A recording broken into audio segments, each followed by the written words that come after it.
fucking Japanese with the way they fucking name shit. It's like, well, that's what I mean. Can we just call it one? I was just afraid I was gonna be watching. I was halfway through. I'm like, I really hope I'm watching the right one. It's the name it had when it first came out is Evangelion 1.00. You cannot advance. Yeah. Or you are not alone. You are not alone. You are not. You are parentheses not alone. And then when it came on Blu-ray, it was Evangelion 1.11, and then ever since then, whenever they went out to theaters, it was like I don't know what the fuck it was about. And if you think that, I mean, the fourth one has the most confusing title. It's the stupidest fucking title. Regardless of the movie, it is the dumbest fucking title. And that's the thing I was gonna say. I know it's like what else you gonna do? It's fucking Amazon, but it's like I watched the fourth one in Italy on a day where it was too fucking hot to go out. Uh-huh. So I was just like, okay, well, today's going to be a lazy day. We already did this, we did that. We're just going to stay in today. So I watched that movie, and it was fine. And then we're back here in the Netherlands, and then I'm like, okay, well, I'm going to get ready to watch this for the podcast. It's available on Amazon, but there's like, you can't watch it in this country. It's like, I have a fucking Amazon account. What the fuck? I mean, I know it's rights shit, but it's like I'm an American. I have an American account, damn it. I don't need my goddamn passport for that. It's just one of those things. Like, what? I'm kind of speaking kind of lower too, because everyone else is quiet. Everyone's asleep right now in the fucking house. Here I am in the living room doing this. So it's one of those things where it's just like, God fucking damn it! I already have the fucking thing.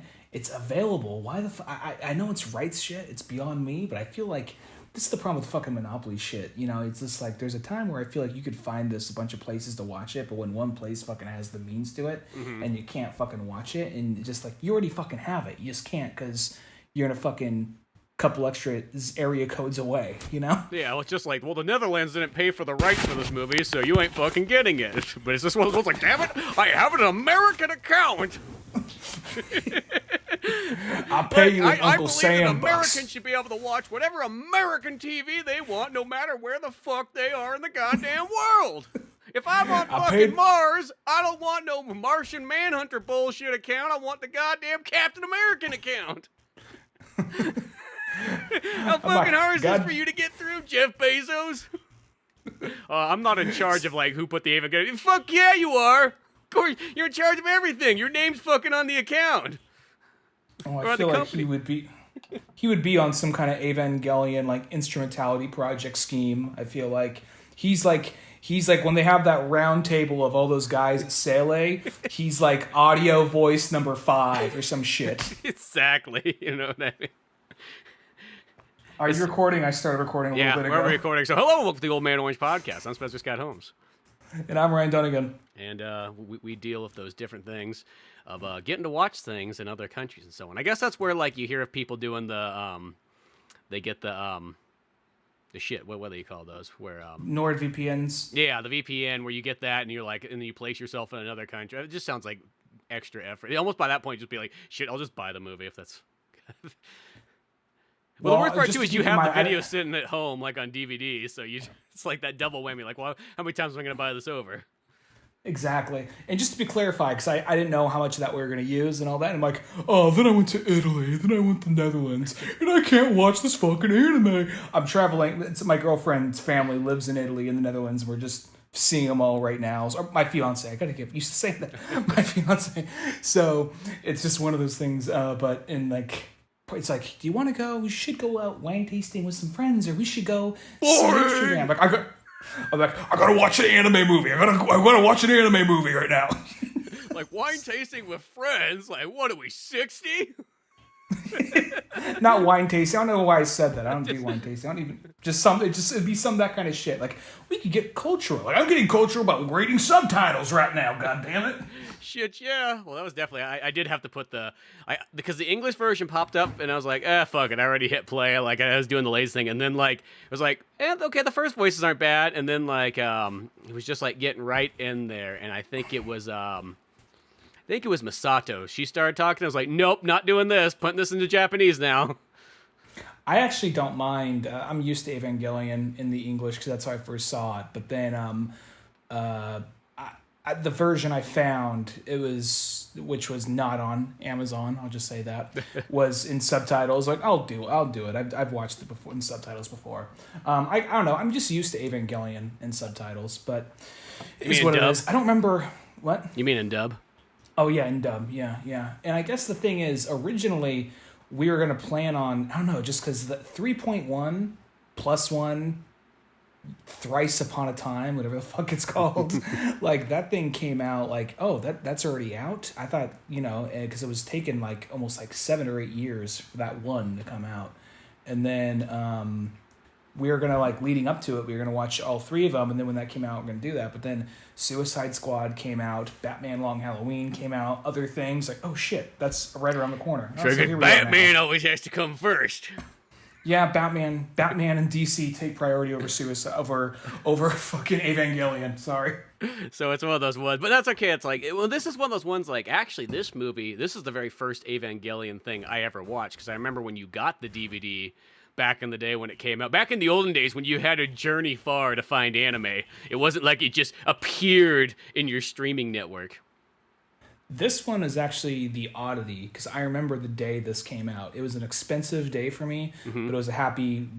Back when I used to buy a lot of DVDs and Blu-rays, this was a very good day for me. It was the day the first J.J. Abrams Star Trek came out, this movie, and Bruno for Sacha Baron Cohen, all at Walmart. So I guess that's true, because this is, I guess, when because there is that kind of, you figure about, like, I guess that would have been about right, is that's when Walmart started carrying anime movies pretty regularly. And I remember that was also when they had them, like, at good prices, because beforehand, like, you go to, like, Best Buy, and Best Buy was already, compared to Suncoast, Best Buy was already like 30% off, but it was still kind of high. It wasn't like it was cheap. It was just not that extraordinary. It wasn't like you're paying $35 for like 2 episodes type prices. It was more like reasonable. Like, oh, I'm paying $20 for 2 or 3 episodes. Okay, that's not so bad then. But then Walmart kind of came out and be like, here you go. Here's like a fucking season set of Dragon Ball Z for like $16.99.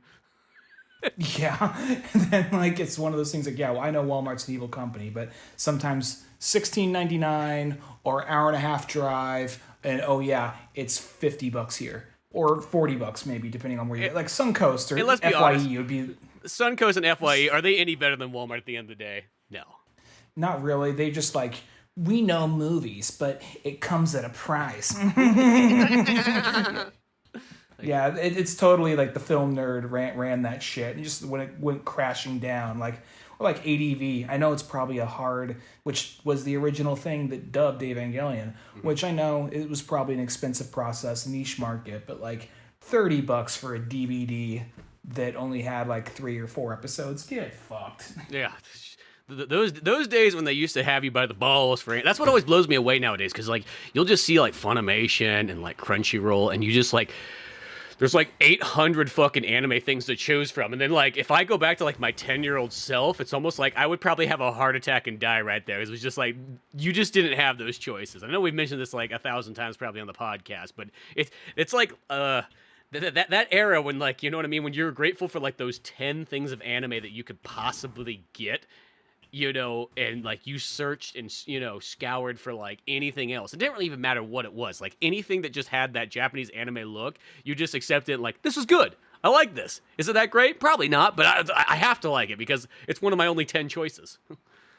Well, it's going to Evangelion for that. That was kind of a weird one because, not to sound like a hipster, but for those who are tuning in for the show for the first time or haven't been listening that long, we have the friend archetype, which we call the jerk-off Johnny. The jerk-off Johnny being the guy who showed you your first R-rated movie, or maybe not first R-rated movie, he showed you shit. He was the kid who may have been a little bit older, maybe the same age, but some more often not, just a little bit older, and he showed you shit you shouldn't have seen at that age. Mm-hmm. Like, he's the kid who showed you, like, Ninja Scroll at, like, when you were, like, 10, and he was, like, 14 or something like that, Mm-hmm. And, like, oh, wow, he's a grown-up. He's so much more adult than me. He's watching an anime where a chick gets, like, raped by a monster, and then he, like, the monster rips the dude's arms off and drinks the blood and all that shit, So it's like, And then he's also the same guy who would like make shit up about the anime too. Like,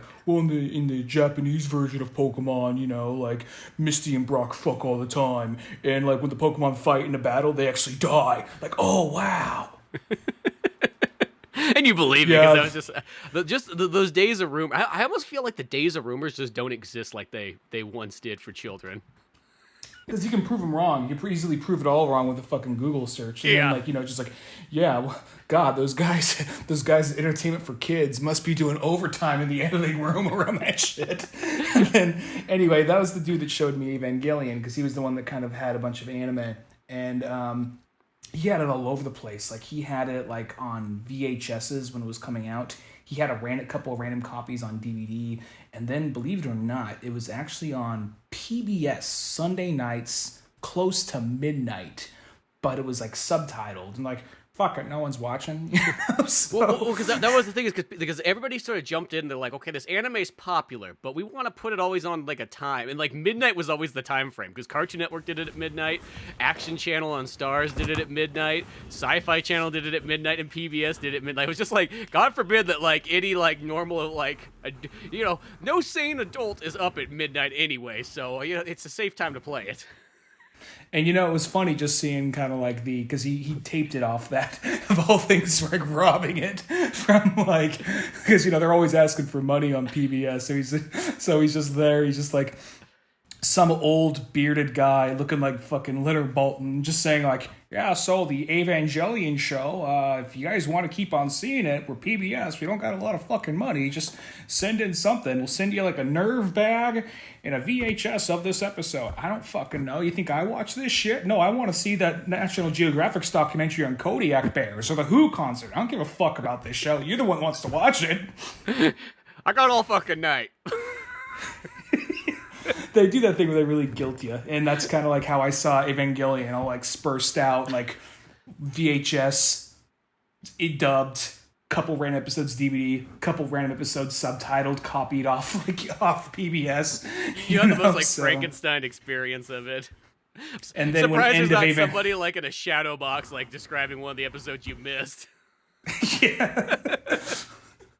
Speakeasy or some shit. Yeah. And then there's like and then there was the when End of Evangelion was coming out, I got that on DVD. So yeah. And then these came out, and by then I already kind of had the seasons, the whole series and this and that, and here we are today. Yeah, here we are. And now you are not alone. Oh, you're certainly not alone now.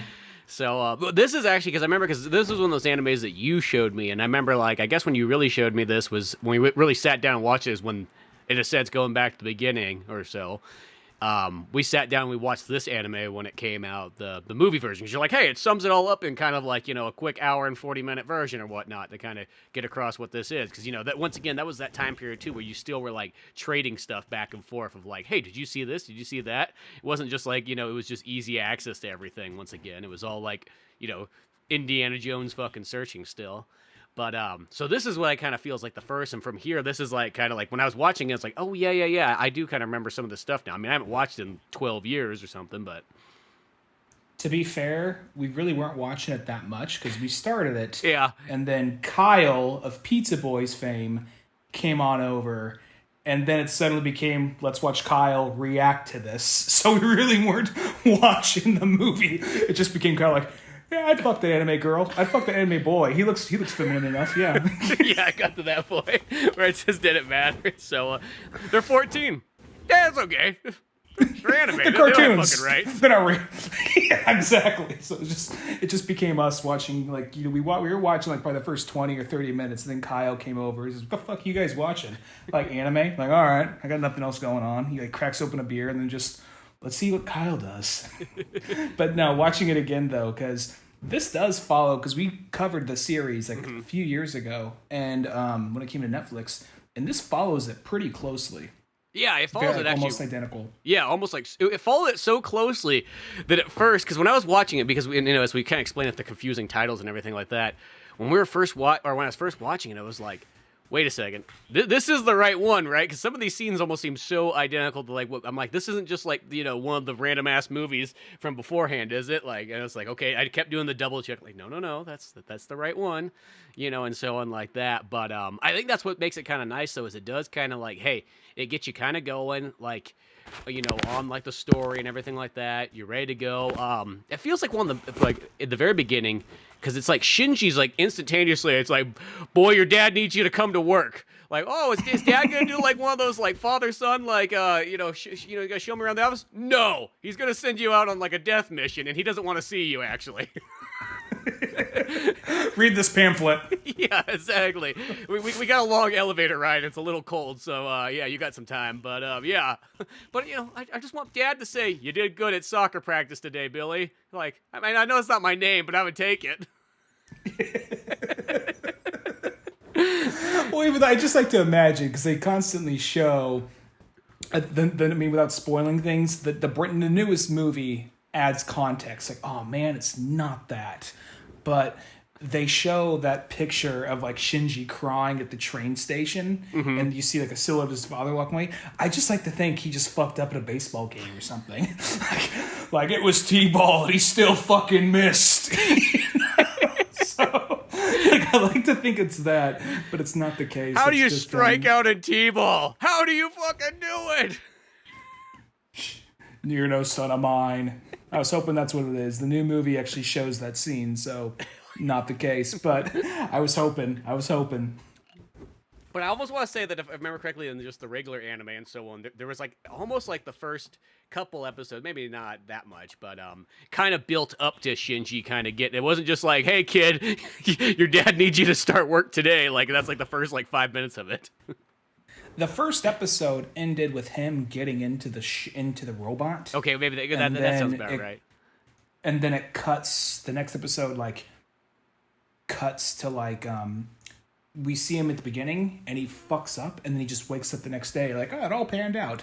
At the very end of the episode, he has a flashback of him saving the day, and the helmet of the robot comes off, and he sees the eye, and the eye kind of looks at him, and he freaks out.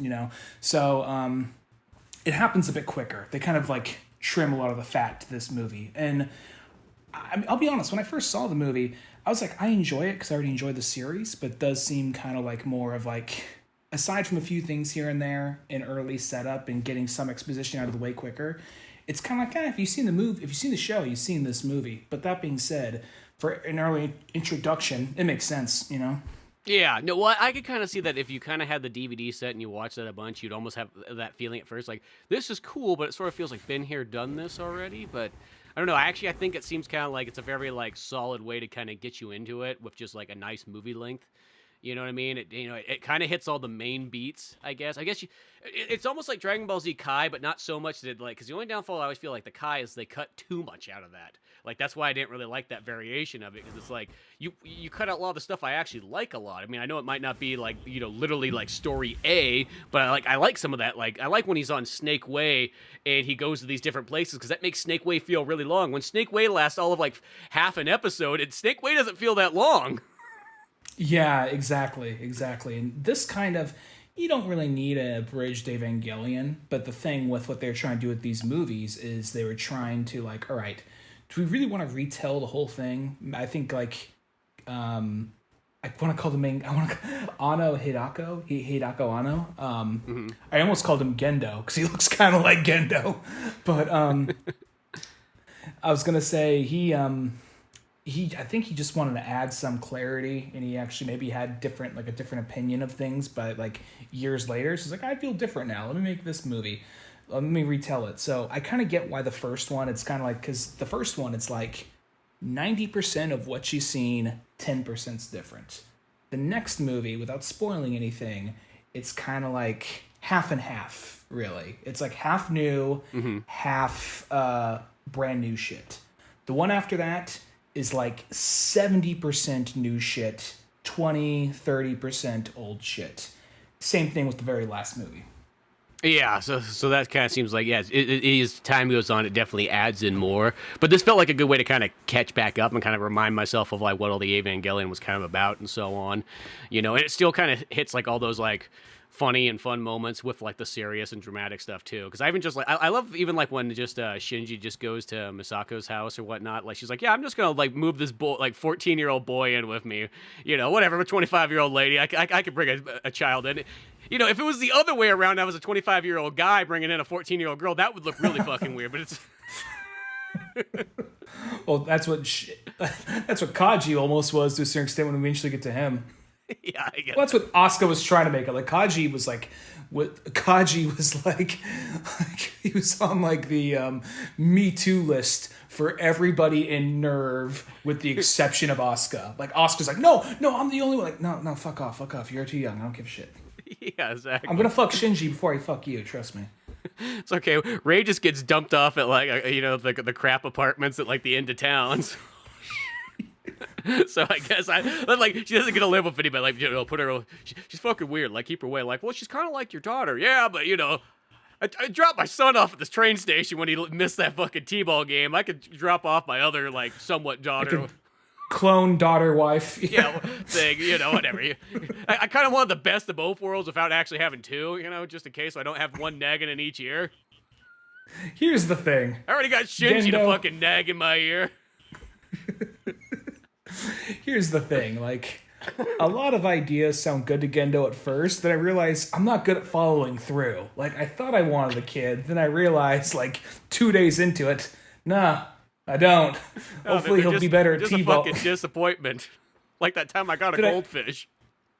Then I was... I'm just imagining him doing that stoic thing where he's like resting his like nose against his like arms folded, just like very sternly looking at a bowl of goldfish. Like it's got like a SeaWorld sticker on the bottom. like he really thought he was getting like a trained dolphin or something, just in mini form. It's like that episode of South Park where he thought he was getting the sea monkeys. Yeah, exactly. Did not realize they're not monkeys. No, but like so it's like the whole thing with like I don't even remember what the fuck we were talking about before that. Like it does a good job of speeding things up. Like Ray apartments, yeah. Like just put her in the low income housing. It's fine. But she's on a government salary. It's fine. I know a guy on the inside. Hey, shit! These fucking giant Gundam like organic creatures cost a lot of fucking money. You gotta cut costs somewhere. Yeah, but she's like with like the main pilot. Yeah, no, she's number 2 pilot. She's backup. I mean, like, yeah, definitely she's our go-to pilot. But we're really betting on that Shinji boy's gonna finally come through and be a man. And next thing you know, he's gonna have this giant boner steering the ship and so on. But we haven't got there yet, so make sure we get Ray back out of a coma. Shove her ass back in the pilot seat again. Only thing we put, that I gave him that when I gave that tape player, I just had like a mix of Pantera and Mulan's "I'll Make a Man Out of You" on there. That's all it's on that thing. So I thought if you listened to that enough, it would like grow a pair. I'm not sure if it is. I'm not sure if he kept that tape. Yeah. Last time I heard him, this one walked by, it sounded like some Japanese K-pop shit. Or J-pop shit. K-pop shit. Japanese K-pop. Yeah.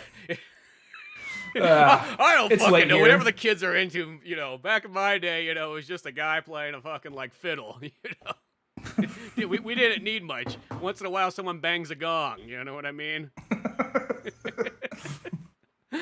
That was our top 40.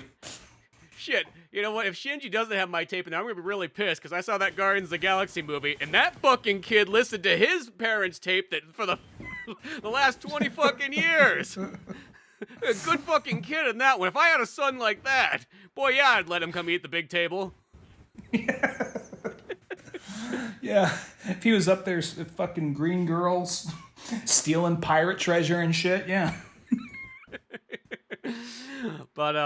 But yeah, no, because I always like that though. Like, when Shinji, being his awkward self, moves into Misato's house and whatnot, and I just like when he gets in there, it's just like, oh, here's this really ecstatic girl and so on like that. She wants me to move in, and she comes in. She's just got like bunch of fucking like takeout like on there. Doesn't fucking clean up, and just beer cans just stacked up everywhere. It's just like, oh, this is who this lady is, and so on like that. And she's just fucking drinking beers, just like staring at him across the table, like, what, you ain't gonna eat that fucking TV dinner? She's like 2 steps away from just getting hammered and start throwing beer cans at him, and like he's not doing anything about it. It's like, that plate in front of you, it's hungry man, not little bitch, all right? So get to munching, or I'm going to have the penguin bite your fucking dick off. Yeah, exactly. And It's not going to be hard. When me and the penguin fuck later, I don't want you coming in looking at it. Like, just like... It's like, now you got that image in my head, but at the same time, I just imagine the penguin looking stoic, like it doesn't care. Like it just looks over at him. Like... It's just like one of those ones. Just, Shinji's life's just so fucked up. He just laying in bed, just fucking. It's a different ceiling than the last one I was at. I would take the last one any moment now. Just here, just.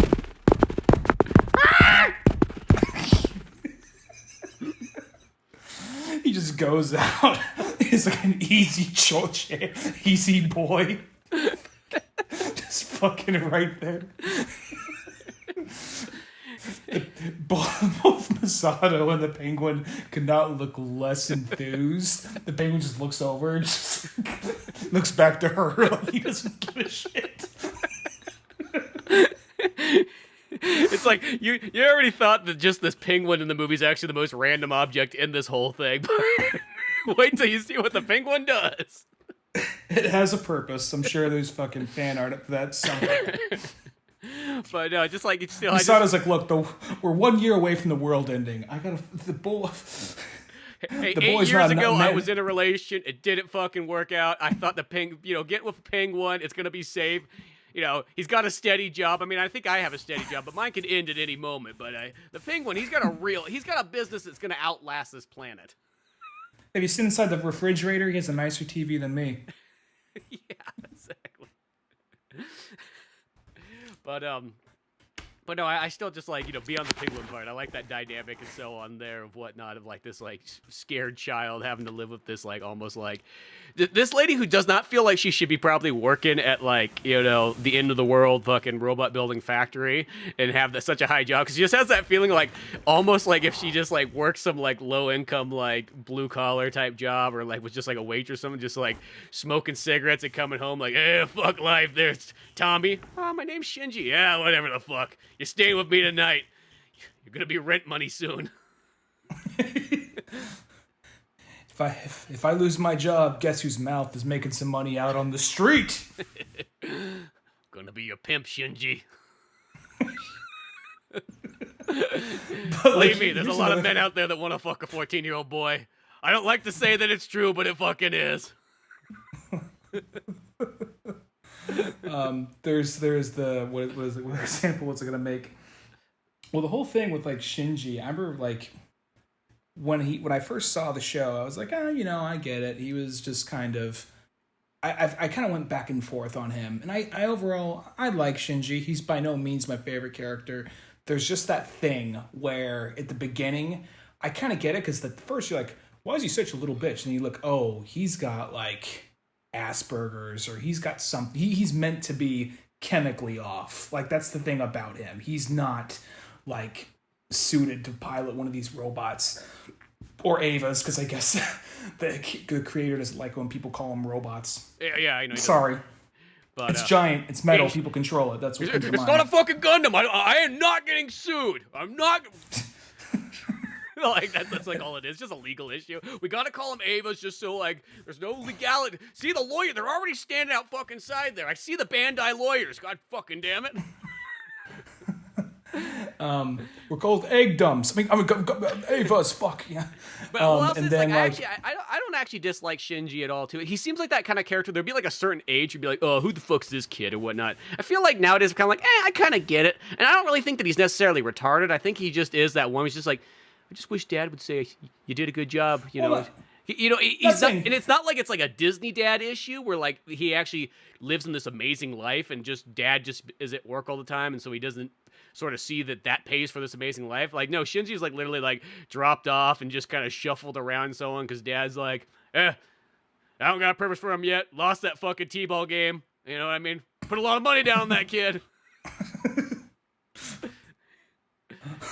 80 grand on the really sad, mopey looking kid with no self-confidence. So like, I kind of get it. He's just that kind of person who's just like, never really had a friend, never really like, doesn't fit in and so on. He gets beat up at school because it's like he fucking pilots Avas and tries to save fucking the town. Everyone's like, yeah, but you know what? Fucking you can try to save the world. Like, my sister got fucking hurt. What was she doing out there? Like, it's none of your fucking business what she was doing out there. The point is that you can't control your fucking legs in your fucking Ava suit. Fucking freak. Think you're better than us? Gonna pilot a fucking giant Gundam, you fuck? Well, I'm down here, like, doing nothing, but just, like, homework and sucking this dude's dick off because we don't got anything better to fucking do! All of a sudden, like, a gunshot comes through, like, hits Toji in the head. Like, we got him. Did they hear the G word? No, they didn't hear the G word. It's okay. We're in the clear. Yeah, exactly. He's not gonna cost us. Just this guy freaking out. It's like, the world's gonna end! I thought I'd get experimental!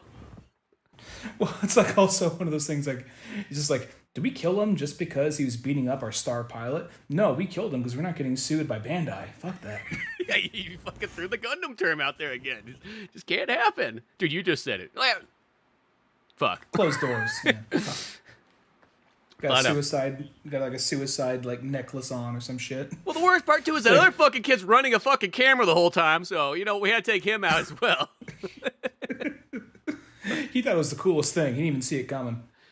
And the worst part is I looked through that footage on that camera. I wish I didn't. Nerdy Japanese kid with a camera, and he's really into military equipment. What else is he into? You don't want to know. He jerked off on, things that no one should ever be jerking off on, too. But this is why Instrumentality Project has to happen. We have to start from scratch just because of this guy. But as far as the movie goes, though, because it does do the thing where it expands on certain things. Like, it doesn't really expand on the story, this version, as much. It gets certain exposition out of the way and lets you know right off the bat.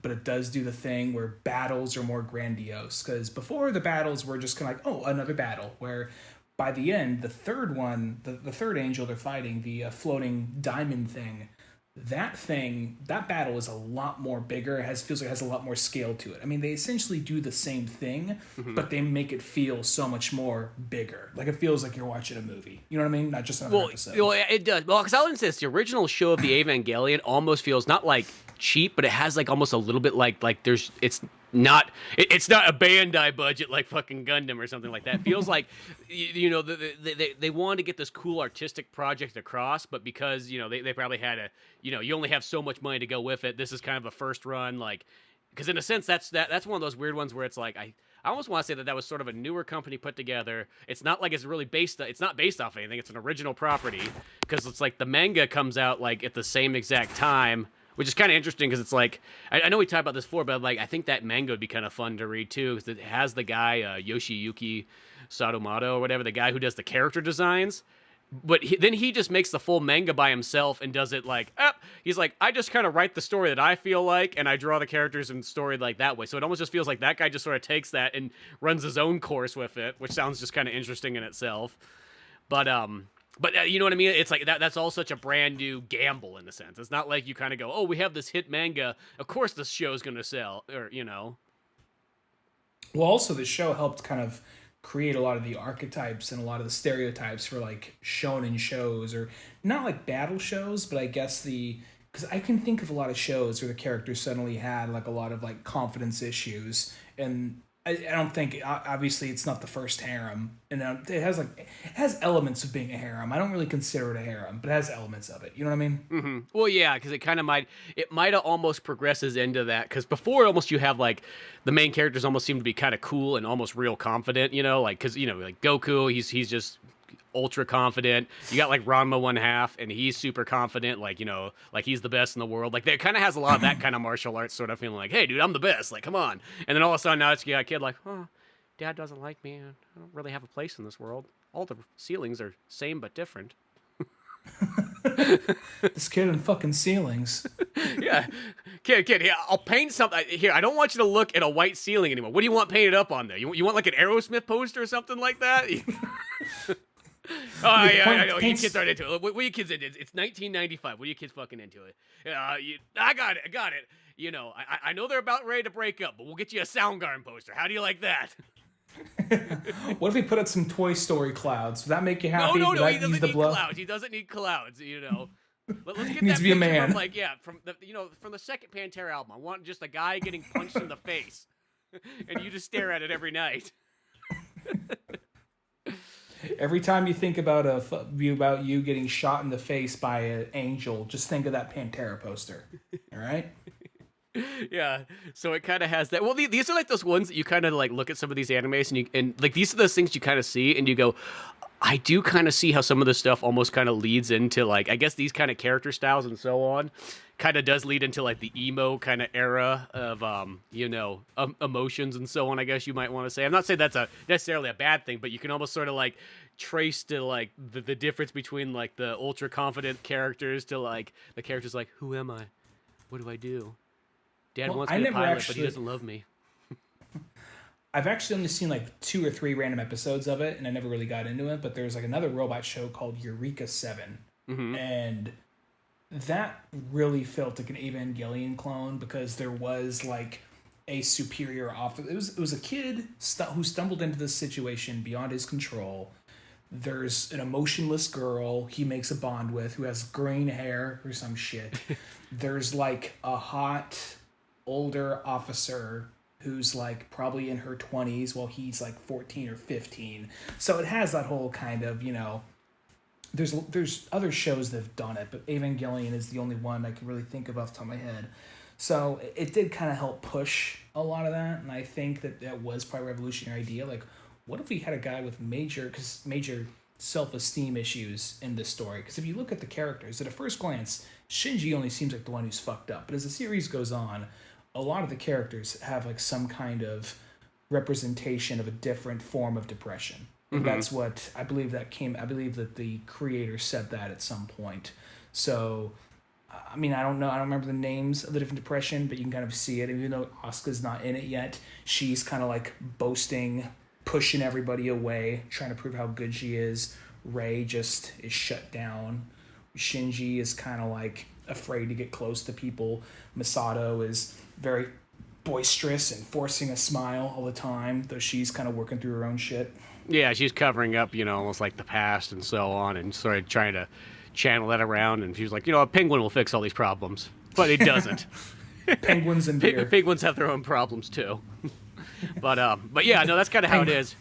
And then I guess we haven't really talked a whole lot about Rei too much in this so far, but I still do love how like they do have put Rei in just the most, because there's that part where Shinji's like, okay, or like Masato's like, go take the fucking card to Rei, I mean, like, I don't know if it's like, it was like, it'll be a good, pilot bonding moment, for you just to like kick down her door. So I was like, well, I don't really kick down doors. Well, fuck it, whatever. You walk in. Like, stop fucking questioning everything, Shinji. What are you gonna say?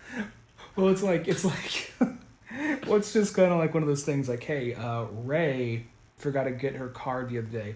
Well, we should send someone on military payroll over. We could send someone on military payroll, but we have someone who will do whatever the fuck they say because he has no self-confidence. Like, that's a good point. It's a good way to skin the... Well, it's like... a good way to skin... We have 2 pilots. Realistically, so far as you know in this story, only 2 people can fly these things. Should we just send our, out on like just turn him into like an errand boy into God knows where? I mean, like he's in Tokyo 3 and he's gonna go to like the ghetto to like deliver this card for her. Like, is it really like in our best interest to put our like one of our pilots, or technically 2 of our pilots, because shit, we sent Rei already out there. Like why don't they just live on base? Like I always kind of wonder that. Like literally, it's not like there's like 1,000 pilots. No. There's 2 pilots at this point, and it's like one of those ones like shouldn't they like? Wouldn't you want to keep them as protected as possible? Because you know what I mean? Like, no adult can jump into these things. Well, they say they get across more so in this than they did in the show, but they have Secret Service watching them, and they even said, like, there's an altercation between him and a student. They didn't step in. Like, I wanted them to keep distance. There's nothing too serious. They stay back. And there's even the part where he's like, I'm going to wander alone for a little bit and listen to the Sleep Cure. in the streets. And and there's a part where he says, like, I think I'm ready to go home. And all of a sudden all the lights come on. You see all those guys more or less like just at an arm length distance. Like they've been there the whole time watching them. So it's like, oh shit, yeah, I am kind of alone. These guys aren't fucking. There's nowhere. You know what I mean? So I think that was kind of a retcon because they did kind of like acknowledge it kind of in the show, but the movie I think got it more across a little bit. Well, that's true. I forgot. There is like the Secret Service agents in the background, which then makes that scene when like fucking like Shinji goes to like Rei's house and then he does like yeah, I know. It's Japan. Just like one of those ones where like because he goes in there and it's like I just like because it's like the build up to that scene is that he goes in and it's just this place is just dingy. It looks like a place that someone goes in to do heroin. Like that's literally what this house looks like. There's just a bunch of bloody bandages. Like the floor is even dirty and Shinji he takes his shoes off and then he goes to tiptoe like, oh, I don't want to get my socks dirty now. I see that no one's vacuumed ever.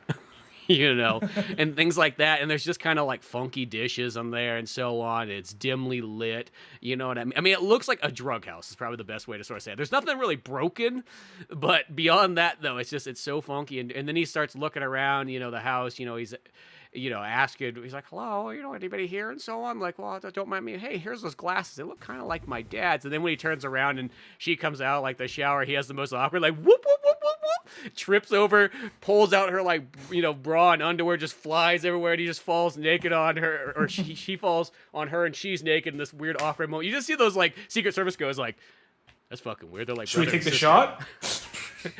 They're like, fucking. Should I take the shot? Yeah, I mean, like, you know, like.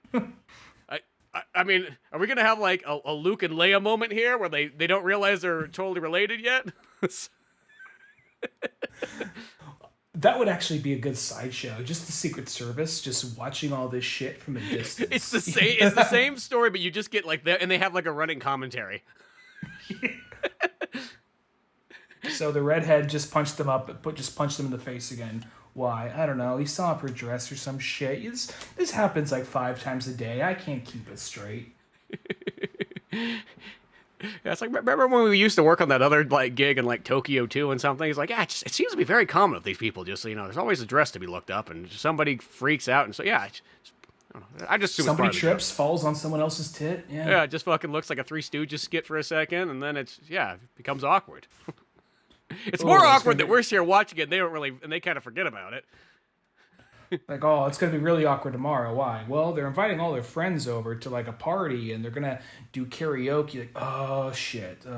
We got like when there's the more like laid back fun episodes, they have to comment on that. Like, oh, there's going to be so much fucking fan service shit. It's going to be a long day, you know.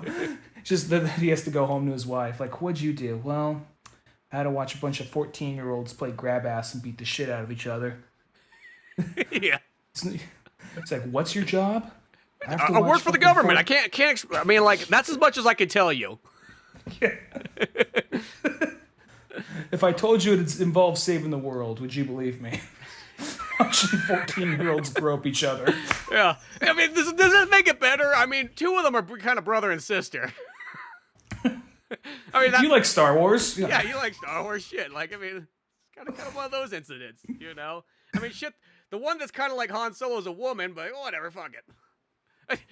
Like, when you're there all day long, you gotta make these comparisons. I mean, they don't really make sense, but, you know, it passes the time better. We've given them all code names. Shinji Snoopy. Does that make their is there a Woodstock? Actually, no, he'd be Charlie Brown. No, he'd be Charlie Brown. He's totally Charlie Brown. He's Charlie Brown. Shit, I'm Snoopy. Masato's Snoopy. The penguin is. Yeah, the penguin, yeah, or Woodstock even. I guess by default, you'd have like Peppermint Patty as Asuka. Yeah.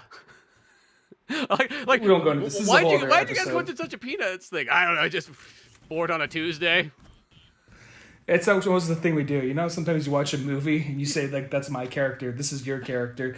We kind of do that with like, we kind of do every other week. Like, all right, Peanuts. Okay, yeah. DC. All right, you know what? Tarantino movies. Yeah. It's kind of a challenge, and it's fun. It's fun. I know you're looking at me. I know you're looking at me like me and the guys are just a bunch of fucking idiots because that's just what you think of us. But But you know what? My job is very secret, and fuck you. I'm going to bed. You know what you married into. I didn't say I was perfect, but I like it this way. Well, you know what? Yeah, I like my job. There, I fucking said it, okay? Fuck. Does that make me a bad person? Day. He slams the door. He's like, I hope the fucking, third coming comes today and you fucking get smashed by some goddamn fucking angel out there. Yeah, I fucking said it. You fucking bitch. Slams the door. Then he opens the door. I'm sorry I said that. You know what I mean? I don't think the third coming's coming today. It's probably maybe a couple weeks down the way. Just don't leave. Love you. I love you. I'm going to go to work. And then he gets to the scene like, all right, guys, what's going on? Well, he's having another emotional breakdown. He's pouting in the corner. Oh, fuck. Okay, let's do this one in shifts. Who wants to go? Anybody brought like an iPad? We could watch something? Yeah, I did. All right, cool. Yeah. Let's get this over with. But he's gonna be sitting there like I'm on Charlie Brown duty today. Yeah. Wish we had a football. The best part is, as long as he's in that corner, he's not going anywhere. It's almost like a tower defense game. We just got to look around the building and see if anyone's going in. All right, that's almost what it's gonna become. Yeah, exactly. But yeah, no, those guys would always have fun stuff to watch if they had just had that running commentary and stuff to go on. But yeah, I guess where this one kind of goes, we get into that cool battle scene at the end where like they gotta Shinji's got to pretty much take that sniper rifle out and then like use all of Tokyo 3's power to charge up that blast and shoot the crystal triangle thing, whatever. Well, even that whole thing, like some of the ways they kill the angels in this, I feel bad because I guess we've talked about this before. Technically, because we covered the show, and this is basically the show, just with a few little twists here and there. But I guess there's the things like when the angels die in this, it feels like I think like there's been times where they died and there's blood, but this one I feel like they make them a little bit more grotesque. Like the first angel they fight. Mm-hmm. Like I feel like you saw it shift a little bit more. You saw the secondary face kind of coming out. Yeah. Where the other one was, which that was there before, but it just made it look a little extra gross and having more details to it. And then when they stab the crystal thing, like blood shoots out, just like everywhere. Crystal thing, yeah, it just rains blood. And there's something about the angels when like they have more of like an animal form. I like them more, but there's something about getting your ass kicked by a giant floating crystal. Yeah. Fuck that crystal. That thing's not even a person. That thing might as well be a fucking drone. You know what I mean? Yeah, no, there's something weird about like that. Like it was just a crystal. You just like wait a second. This is the thing that's terrorizing us today. You know, come on. Yeah, which I guess that's supposed to be the thing. It's supposed to be so foreign and so alien that you can't really get attached to it. But I guess the thing is like, okay, well the other thing, it was walking on two legs. It had two eyes. Okay, it's kind of humanoid. Yeah, the other thing was like a fucking like crab thing with like tentacles or whatever. Okay, in the angel that Asuka fights in the show. Okay, it's like a fish thing. Okay, it has like a mouth. There's teeth. Mm-hmm. But then you get to the thing like it's a giant eyeball falling out of the sky. Fuck that thing. Yeah, just all these like weird things and so on. But yeah, that's always kind of where they get kind of like all the bizarre stuff, or like when they even show like when like they showed like Shinji like the Lilith like thing all kind of like half-bodied, crucified up and so on. Be like, yeah, oh yeah, here Shinji, I know your life's already kind of messed up and you have a hard time sleeping, but come see this, come check this shit out. Want to see your mom crucified and naked? Like what? Yeah. That's my mom. Oh yeah, I forgot your dad. You and Dad don't talk very much. That's right. You grabbed your mom's tit, Shinji. Sorry to find out this way. Yeah, does sister make it better? I don't know.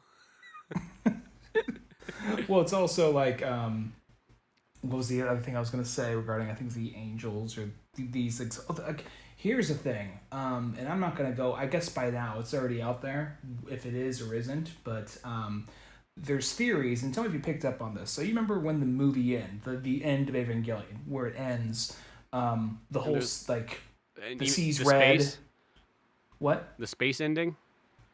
Or are you talking about the show? Or are you talking about this movie? The movie ending the end of Evangelion, the movie ending, and there's the giant crucifix of the mom and of Rey, and she like falls apart, and the ocean fills with blood and all that kind of shit. Mm-hmm. You notice how the ocean's all red in this? Yeah. Yeah. Yeah. Put those together, but yeah, it's already kind of red. So there's theories that this isn't like, oh, it's just kind of a soft reboot. There's theories that this happens in cycles, that this is kind of all repeating itself, but things happen differently each time. So it's like every like 15 years type thing or something like that? I don't know about 15 years, but it's I don't want to spoil things. Because it wasn't that how long it was since like the last Impact? Well, here's the weird thing when you think about it, because we were talking about earlier, we got sidetracked about like fucking penguins or something, but we were talking about how like in the original show, the end of the world happened in year 2000, and then it took place in 2015 or 2016. When this show came out, they made it so the second impact or whatever happened 2015 or something like that, and now the show is in the future, however we're at. You know what I mean? So it's kind of trying to pick up the pieces from there. And I don't think it's like so much of like, oh, this happens every 15 years, but it's some kind of like time loop kind of thing. There's like evidence of, and I saw the new movie without spoiling anything. Mm-hmm. I'll say it does give some clarification, but like Evangelion, it also makes like, wait, I'm confused. What the fuck's going on? You know? Yeah. So we'll have a minute to watch it when we get to the fourth one. But it's also one of those things where this does leave a lot of clues and a lot of hints implying that this is not the first time this has happened, possibly. Well, see, that's where I feel like do those impacts happen in a sense, and then it sort of like reboots like that. Yeah, like that's what I'm kind of wondering. Differently, like the impacts kind of like either kind of like Run Lola Run the thing, or it continues but in like a weird other way. Either way, one or the other. I'm not sure which one it is actually, but there is the manga series, and I said this before when we covered the show, but Mm-hmm. the manga series. I was reading the manga series. And then I was like, it's a little different, but it's mostly the same. So I stopped reading. But right around the time when I stopped reading is apparently right where it starts to change up. And apparently the way the manga series ends is the end of the world doesn't happen.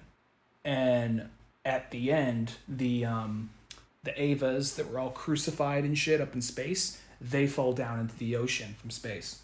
Well, it's probably because the guy's like, yeah, I create the character designs. My characters aren't fucking dying. Well, it's like that, and then it's also like, oh, so those things are up there. Like, we don't even know what these things are. These are things from a forgotten age. Huh. Well, that's kind of cool. See, because I feel like those mangas would be kind of cool, because there's only like 16 of them or something like that. I mean, it's a bit, but it's not like a ridiculous. It's not like 76 of them or something like that. You know what I mean? Mm-hmm. It's not well, like there's also side series. There's like a series where, you know, when they have the whole like possibility of like, what if there's no Avas, and what if you're just having a fun, silly like high school life and all that, you know? There's a whole manga series Shinji's about like, that. It's not fun. It's not silly. Not when you're Shinji and your dad doesn't want to go to your baseball games anymore. But you know what I'm talking about though? I actually do remember there was that kind of the other one too. And well, I know there's a couple. Where it's kind of like Sailor Moon, sort of, yeah. Yeah, you know, it's like Sailor Moon, but you know, Shinji doesn't have a tuxedo mask coming for him. No, he just gets his ass kicked by Sailor Moon. Oh, he is.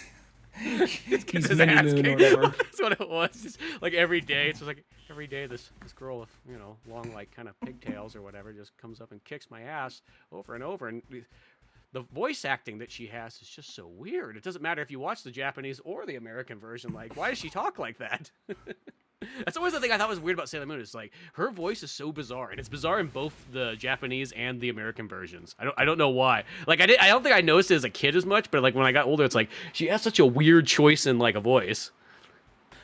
I'm replaying it back in my head, and I remember it being like, "Well, I do say," like it was like a 17-year-old beach valley girl trying to sound fancy. That's kind of what plays in my head when I think back on the dub.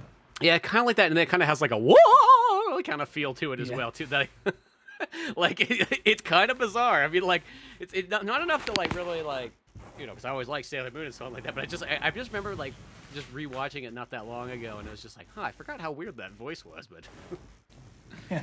But yeah, no, Evangelion, so on like that. As I said, like it's one of those ones like I'm always kind of interested in seeing where some of those other kind of like adventures go, whether they be in the manga or something, or even that one where it's just like, hey, there's no Evas, we're just gonna do it like that might be just weird and interesting in some other strange way.